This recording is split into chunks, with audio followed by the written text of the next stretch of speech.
bringing you the latest news from Lubbock High Athletics. This is the Westerner Fan Zone podcast from 100.7 The Score. Welcome back to the High School Fan Zone on 100.7 The Score on a Monday night. We're going to jump into the Westerner Fan Zone, and we got Victor Gomez. We just talked about that. Tyler Smith said he's known you for a few years. Yeah, when he started coaching, we coached together at Estacado. Yep. We started. I call him Voltron. What's That's that from? been his nickname since we met him. I call him Voltron. I'm going to have to start texting him that, asking if he knows what that means. He'll know as soon as you say it. We were debating, this is your third year? Third year, Third yes. year at Lubbock High. Third year at Lubbock High. And I know I've written about this. You were an Estacado graduate. Yes. You want to say what year? You're 94. I'm an old man. You're my wife's age, so you're not that old.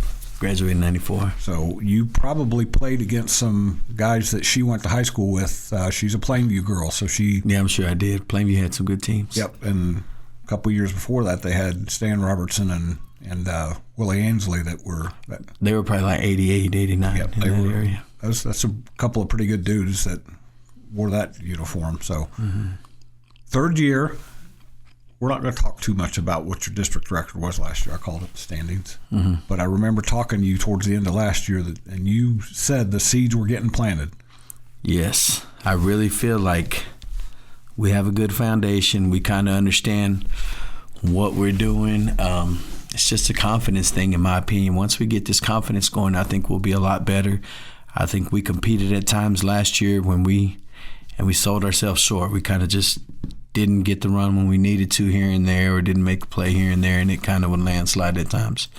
But I think this year, like I said, it's my third year with these guys, and hopefully we start getting over the hump this year and putting together 7 innings instead of playing 3 or 4 innings. And your district makes you play. It's a tough district. You can't get away with 3 or 4 innings. We switched districts, and I don't think it got any easier. No, I don't think it got easier, but I think in baseball, the fact that there's more district games sometimes can help a team, because that grind, we were just talking about the grind in soccer. I think the grind fits better in baseball. Well, I think we played more district games last year because we played everybody 3 That's right. times. You had the triple headers. Yes, so we played everybody 3 times, and this year with a 9-team district, we're going to play everybody twice. And it's just home and away. It's not. Yes, sir. And it's back to back. So you're not going to go through the first group and then go back through it again. So if you play, I think we opened up against Caprock. So we played Caprock and then we played Caprock again. Okay. So then, which is good. But yeah, then we won't see them. You see them right away, and that's it. I know Brad Bibb came on before Christmas and talked about that he likes this format better because I guess they ran into Timothy Haynes all 3 times they played Lubbock Cooper last year, and that was a tough draw. Yes, to see him 3 times, and it's a good thing, but it's also say your guy's hurt. Well, now you just missed the whole series, and that 1 or 2 of your guys are out or whatever it may be, and you played that series. So I mean, it's got both sides of it. I'm going to sing your praises here a little bit because it hasn't gone the way you wanted yet at Lubbock High, but you were Mark Giannis's right-hand man at Estacado for a lot of years. You guys had a lot of good teams. I'm going to go back even further. If you played at Estacado, did you play for Hector or for Rodney or Gardner? You know how things can get done. You also watched Jimmy Webster win at Lubbock High. You watched Steve Mims win at Lubbock High. You know it can be done at Lubbock High. There's not any magic formula. You can't sprinkle any magic dust. What are some keys for you guys to get this thing back to where Lubbock High has been in the past? Well, I think the keys is everyone. I mean, you have to be a team. Of course, you need some guys. So everyone's going to need some guys, and I think we have some guys. I think it's just a matter of we got to be a team and not we can't have 6 people all in one day and then 10 the next day and 12 the next day or 14. We got to be a team the whole time, whether it's good, bad, whether you're playing, whether you're not playing, whatever it may be, in the weight room, at practice, in the classroom, everything. You got to buy in and go all the way in as a team. And I think we struggled with that at times, and I'm hoping this year we can get over the hump and everyone buys it. Sometimes your role may be pitching to one guy, or your role may be running the base here. Your role may be just cheering your team on. Your role may be going the whole game. It's just a matter of whatever your role is that day, you got to buy into it, and you got to encourage your teammates, and you never know when it's going to be your turn. And I think that's what we've kind of struggled with at times. I need to mention Steve Rivera, too. He had it going at Lubbock High a little bit, too. So, did you say Sims? I don't really remember him. He was the guy who took over for Jimmy at Lubbock High and then actually switched over and coached softball for a few years. Okay. But yes, I don't want Steve Rivera. I don't want anybody from Steve Rivera's family mad at me. Yeah, I saw him this weekend up there in Waco. I saw Rivera. He's a radio guy now. Yeah, in Amarillo area. Yep. I think he does the Sod Poodle games. Yep, he does Sod Poodles. Amarillo College maybe. And I think he does both, and he also does West Plains High School. Oh, okay. So he's like a Renaissance man up there. Yeah, he's living it. We're going to talk more with Victor about Lubbock High baseball when we come back on the Western Fan Zone. I'm Randy Rosetta, and this is 100.7 The Score. Diving headfirst into Lubbock High athletics. You're listening to the Westerner Fan Zone on 100.7 The Score and the 100.7 The Score mobile app. Welcome back into the Westerner Fan Zone on a Monday night. I'm Randy Rosetta. To my left, if you're watching on TV, and I hope your wife found it on TV so she can see her handsome husband, is Victor Gomez, a guy I've known for 6 or 7 years. Probably knew you before I knew you, because when I covered baseball at the AJ back in the late 90s and early 2000s, were you in baseball yet, or were you? Yes, I was there, 91 through 94? Okay. Well, that was before I got here. The coach at Estacado when I got here was Richard Ortiz. He was the JV coach when I was there. Okay. And him and Coach Lamone were the JV coaches. He passed the baton to Hector, the human rain delay. That's my late father-in-law, who called his games in Plainview. We used to call Hector the human rain delay because the man gave more signals than any coach I've ever seen in high school baseball, and didn't do it fast.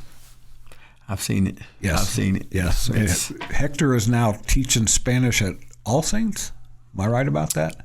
I think he's in Crane. Is he? Did he move down there? Last I heard, I believe he's in Crane. Okay, because he was at All Saints, but then I think he went to Crane. I think his family's over there. All right. Well, he coached a long time at a lot of different places, and seemed like success always followed him. Yes, it did. He's a good coach. And this guy to my left is a good coach, and I appreciate that. I'm trying. Well, I mentioned you and Mark Giannis had Tyler Smith and I talked about this. The combination of you two at Estacado, some of the teams you had those first few years I had my website were as good as anybody in town. Mm-hmm. There's a lot of reasons I hate what happened during COVID, but that year I fully believe that you and Monterey would have been down in Round Rock. Or we had a good team that year. We had a real good team, and it just didn't work out after that. The COVID came, and it just kind of put a funk in everything. And the only saving grace is that it happened to everybody. Yes, it wasn't like it was just us. I think I told during COVID, I don't think I shaved or cut my hair for I don't know how long. I was like, I was just like, man, we missed the season. And then at the same time, I was coaching kids that I've been knowing them forever, and one of them was my nephew too that I've been knowing since they were little kids, and they lost their senior year. It was tough. And that's the thing about high school sports. I always feel bad when a high school kid gets hurt because they don't, like in college you can get it back. Mm-hmm.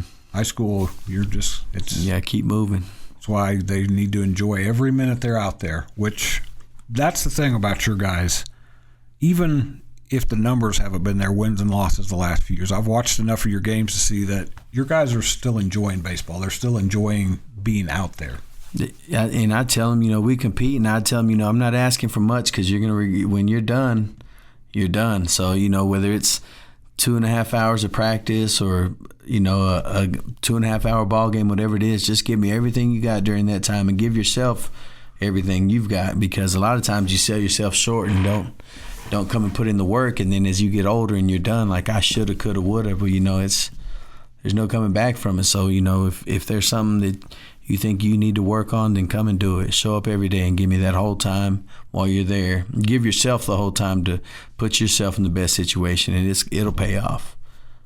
You're gonna be on multiple times in the spring to talk more about your guys, but the three I want you to talk about real quick are the names that pop off this list that you sent me, that have been around for a while, that have been on the mound, which is such a big deal. Mm-hmm. and that's Ivan Rodriguez, big lefty, right? Mm-hmm.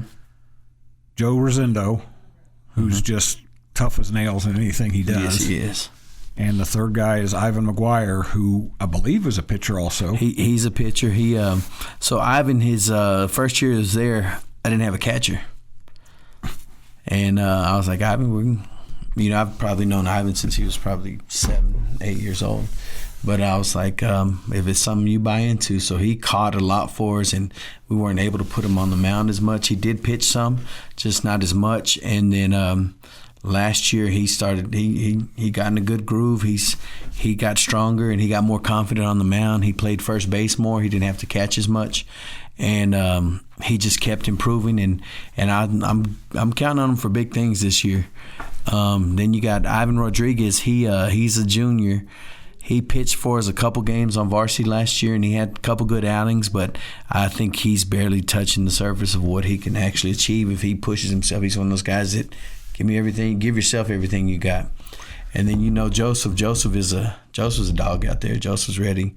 No matter who steps in the box, he's up there to compete, and he's always been that way since he was little. Joseph's tough. He grew up a catcher when he was little. He was a left-handed catcher, and he's a boxer. Yep.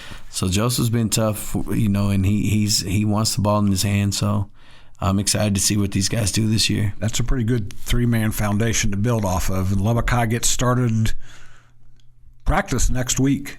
This week. Friday starts baseball. We'll be back to talk more on the Plains and Fan Zone after this break on 100.7 The Score.